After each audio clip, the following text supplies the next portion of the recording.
got 5 speakers this afternoon. I'm going to start off with Craig Harris, who's a locally trained colorectal surgeon. Craig's been tasked with talking about malignant colonic obstructions and just the options and decision-making processes involved. So welcome to the podium, Craig. Thanks for your time. Good afternoon, and thanks for inviting me along to talk on this topic. So the topic's colonic obstruction, so we're going to focus on those problems arising in the large bowel, so excluding the small bowel from this.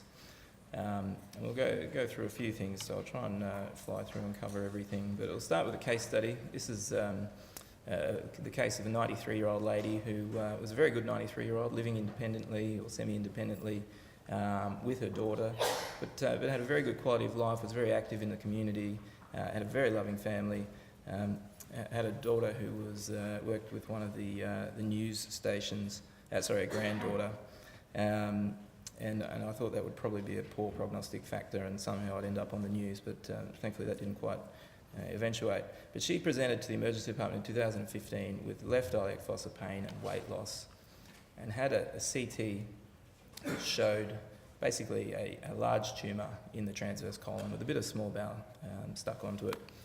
She was getting symptoms at that time, but wasn't too bad. She had a sort of partial obstructive type symptoms, but was still moving her bowels. She didn't want any investigation at all, declined a colonoscopy, didn't want a biopsy, didn't want to see a surgeon, and was essentially discharged home knowing that disease progression would occur.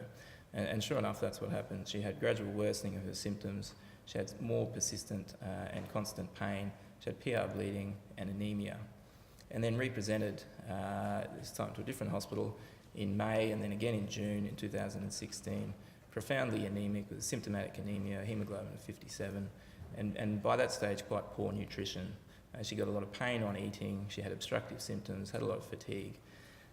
She was admitted under the physicians. They were keen to explore other options, as was the patient at that stage. She had another CT, she didn't have metastatic disease. She was very keen to get along to her granddaughter's wedding, which is early next year.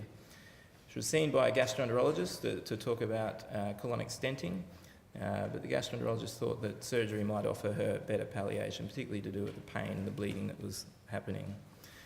After a long discussion and sort of sitting down with her and the family and talking about the risks and benefits, she eventually underwent a resection of the transverse colon tumour and unfortunately had some small bowel stuck onto it. She did get one primary anastomosis, that being the small bowel anastomosis, and an end colostomy. The preoperative discussion was to try and avoid an anastomosis in her because she was quite malnourished at that time, but she successfully healed the small bowel anastomosis. About 1 week on the surgical ward, a couple of weeks in rehab, and at the moment is doing very well, several months down the track with a hemoglobin that's 140 and not needing transfusions. She had a bad cancer with a lot of lymph node disease and will ultimately succumb to this process, but hopefully we'll get many, many months of good palliation. So when we're looking at the causes of malignant large bowel obstruction, and again with a focus on the elderly, usually it's adenocarcinoma of the colon or of the rectum. Other causes, other tumours are less common. We do occasionally see anal squamous cell carcinomas or lymphomas, and probably more commonly disseminated peritoneal tumours, particularly from ovarian cancer, causing extrinsic compression of the large bowel. At the time of the presentation and diagnosis, they inevitably get a CT scan, and whether they have metastatic disease or don't have metastatic disease certainly influences the decision making. Looking at colonic and rectal adenocarcinomas, just to go over this for people who don't deal with it commonly, bowel cancer is a very common cancer. So we're talking about 17,000 new cases in Australia in 2016, 4,000 deaths from bowel cancer this year alone. And it comes up second on the list of new cancer cases behind prostate cancer and with breast not too far behind. So it's a big problem, it's a common problem. Like everything nowadays, there's an app for everything. So Bowel Cancer Australia has an app, you can put it on your iPhone. If you're interested in knowing how to do a fecal occult blood test, it'll tell you how to do that properly. There's other information there for patients with cancer and their families. But importantly, that it summarises it quite nicely. 1 in 12 people will develop bowel cancer in their lifetime. So it's a significant problem. And it's a problem, and we're talking about the elderly population, because they're the ones who more commonly get it. If you're in your 40s or 50s, your chance of colon cancer is certainly there, but it's low. But over time, with ageing, your risk certainly increases. We know that of those patients diagnosed with colon and rectal cancer, about 60% are older than 70. And our elderly patients, they're a very heterogeneous group. There's a wide spectrum from the very fit, like the 93-year-old lady who did well, to the very frail patient. And trying to determine treatment options and appropriate treatment pathways for them, it certainly needs to be done on a case-by-case basis, and no 2 80-year-olds are the same. Using evidence-based medicine to try and guide our treatment is a bit tricky. These patients are often underrepresented in all sorts of clinical trials, and certainly literature on the management of malignant large bowel obstructions in the elderly. You're not going to find level 1 evidence there. But we'll go through some of the options for treatment. Particularly important is the decision making, and we need to try and get this right and get it right early on. What are we trying to achieve? Are we trying to still cure the patient, excise the tumour, get them over it and continue on living disease-free, or are we looking to palliate them? And if we're looking to palliate them, what's the safest, the least invasive way of doing that? What's the ideal treatment for them, and also what is the least invasive but still effective treatment? What is the patient fit for, but also in particular, what does the patient want and what does the family want? We can use different surgical risk calculators to try and stratify surgical risk, which can be quite helpful both for us as the surgical team treating the patient, but also to try and give the patient and the family some idea of risks. And the American College of Surgeons has a surgical risk calculator. And from there we can punch in a whole heap of variables, and you can see on the screen things from the age, the presence or absence of other comorbidities, things like renal failure, heart failure, their ASA class. And then so the example here is an 85-year-old with a few comorbidities.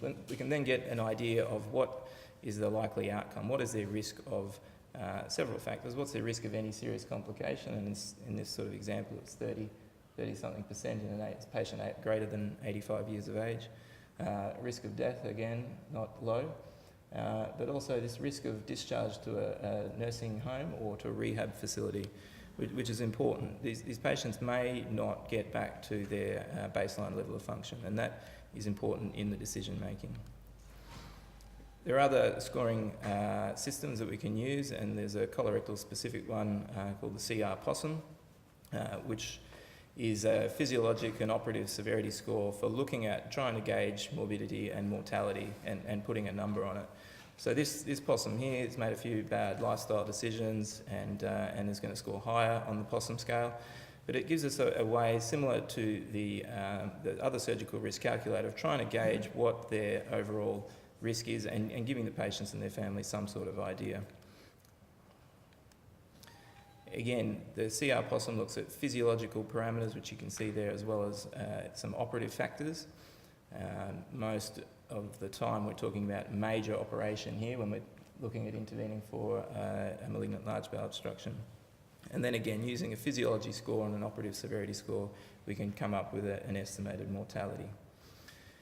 Most of these patients, though, we're talking about the emergency situation, and in a complete large bowel obstruction, that's a surgical emergency. Their colon needs to be decompressed one way or another, otherwise they're at risk of perforation, and usually that's at the cecum. The time and the timing at which they present, so often late at night, doesn't always allow us to go through the usual process of trying to assess the fitness of the patient for surgery, involving perioperative physicians, organising echoes and lung function tests and all sorts of things. The patient needs to be decompressed and they need an intervention soon, and that means that the decision-making process is hastened, but we still need to try and get things right. Nowadays with colon and rectal cancer surgery, a lot of it, certainly in this hospital, is done using laparoscopic techniques. The patient who presents with an acute large bowel obstruction who's grossly distended is not an ideal candidate for a laparoscopic operation. If it's a less acute situation, a partial obstruction, they're not too distended, then certainly. And we know that minimally invasive techniques certainly result in less wound pain, quicker return of gut function, and lower pulmonary complications, and a few others. And there is evidence for this, and we know from the subgroup analysis of the ALCAS trial, which is an Australasian trial, randomised controlled trial looking at colon and rectal surgery, colon surgery looking at laparoscopic versus open. We know that subgroup analysis showed that elderly patients benefit most from a laparoscopic operation. But trying to apply those principles in the emergency setting is difficult. Handling of the dilated bowel is difficult. You're at risk of tears and perforations. If the patient has an incompetent ileocecal valve, it will buy you a bit of time in that they'll decompress their colon back into the small bowel, but it does mean that all of the bowel can be dilated and difficult to handle. Certainly when considering whether a laparoscopic approach is worthwhile, we need to think about the degree of colonic distension, and battling away doing a long laparoscopic operation in the middle of the night is probably not going to be better than a quick, safe, open procedure. I'll breeze over this, but basically we know that the lymphatic drainage from cancer follows the arteries, so we usually try and take the arteries quite proximal to get a good node clearance, and the same would be in the emergency situation where it's safe and feasible. Looking at the site of obstruction, right-sided tumours causing right-sided obstruction, we can usually resect the tumour and do a primary anastomosis, so a typical right hemicolectomy, anastomosing the ileum to the colon, which is a relatively low-risk anastomosis as opposed to some of our colorectal anastomoses. And again, in appropriately selected patients, then this is a reasonable approach for obstructing tumours of the sort of ileocecal junction on the right side. The other option would be to give the patient an ileostomy, which is not ideal, particularly in the elderly population. They often struggle managing a high output stoma.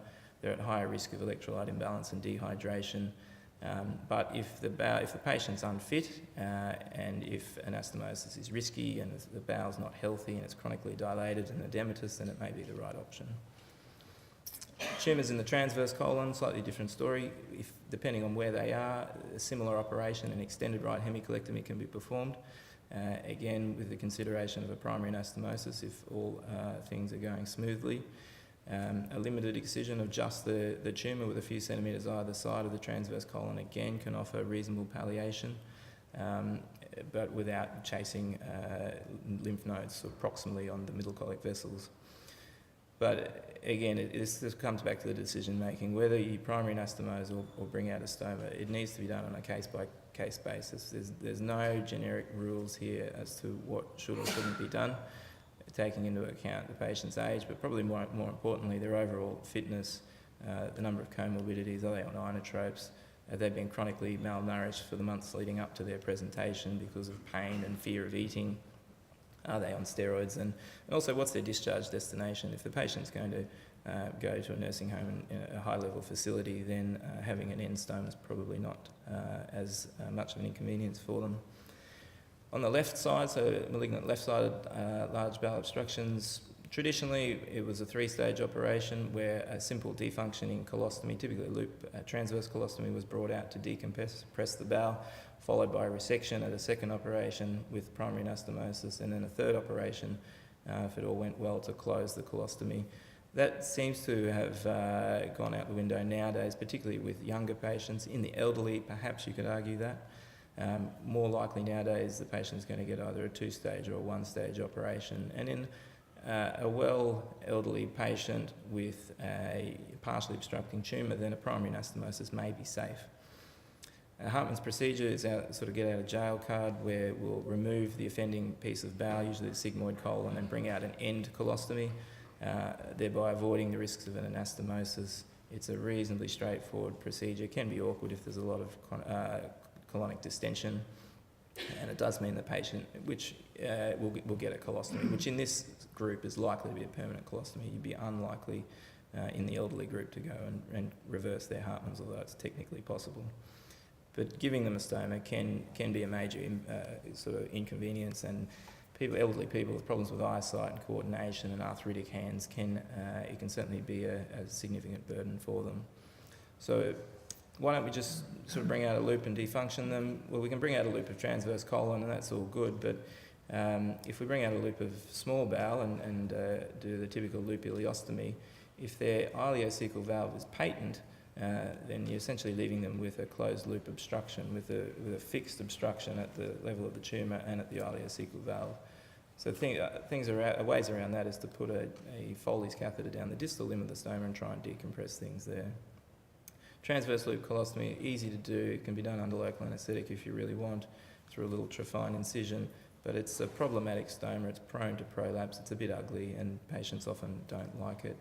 An end colostomy is probably better for permanent defunctioning of the bowel with less stoma-related complications. But so keeping in mind through all of this, we want to think about what is the patient's quality of life and what's their quality of life likely to be afterwards. And quality of life is one of these subjective things. It's very patient-centred.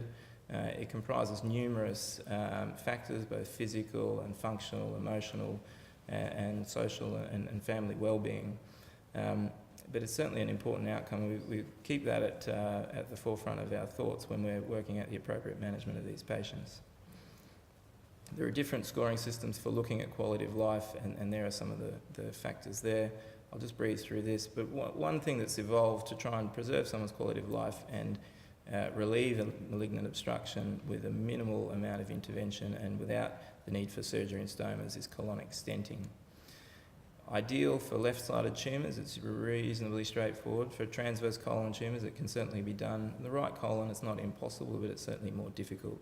One of the problems early on was perforation, but with improvements in technique and more experience, it's certainly a safe way to manage this, and it can be used as a bridge to surgery in that we decompress the bowel, and then if they are well, go on and resect the tumour. There is some evidence for this, so again, randomised controlled trials looking at stents versus surgery. I'm running out of time, so I'll breeze over this, but there is an improvement. It was less of a decline in quality of life scores in patients who have a stent versus those who have surgery, but again, it depends on how you fiddle with the data. So that's looking at mean quality of life scores where there's less of an impact with a stent. When you're looking at median quality of life scores, it's very much the same. There's certainly no improvement in overall survival. So the authors concluded that stents for incurable large bowel obstruction did have advantages: faster return of gut function, they get out of hospital quicker, and there might be some quality of life benefits. Overall, about a 20% morbidity in this study, 7% 30-day mortality, and only one of those 7 was a stent-related complication. But it is a way of avoiding permanent stomas. I'll flick over that there. So if we're looking at trying to come up with an algorithm, this is particularly difficult because every patient is very different. There are some very unfit, unhealthy 65-year-olds, and there are some very well 85-year-olds. If the patient has high volume metastatic disease and has a malignant large bowel obstruction that's amenable to stenting, I think that's a reasonable approach. In the absence of metastatic disease, if they're fit for surgery, then resection of the primary tumour does offer good symptom relief. It avoids the ongoing bleeding and pain that can be associated with it, with leaving the tumour in situ. Particularly useful in anticoagulated patients is stenting. It allows you time for the Plavix or the newer oral anticoagulant to wear off, and then if the patient's up for it, we can still perform a surgery a week or 2 later. The grey zone, though, is low volume metastatic disease and the borderline surgical candidates, which need to be assessed on a case-by-case basis. I might leave it there. Thank you.